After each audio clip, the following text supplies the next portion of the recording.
Hey guys, in this video I'm going to show you how to get Talabat vouchers. If you find this video helpful, please consider to like this video and subscribe to my channel. In saying that, let's just jump straight into the video. Alright, what we want to do is open up a web browser and go to Google. Now in the Google search box, type in Talabat voucher, and then from here, click enter.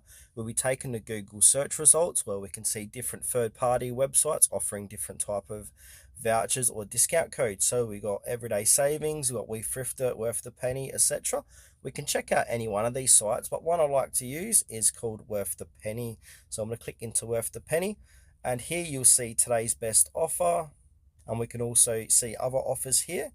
And one cool thing about Worth the Penny, you can see some stats about their voucher code here.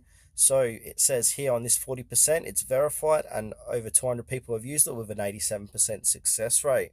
So if you want to go ahead and activate that order, go ahead and click onto it, and then a new page will appear.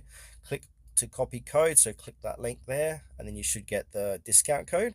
Here it is here, so copy that, and then from here use that voucher code at the checkout section of Talabat to enjoy 40% off your order. These codes do change daily, weekly, monthly, so be sure to check these out at later dates. And that, I must say, they do expire as well, so if one code has expired, just simply move on to the next one.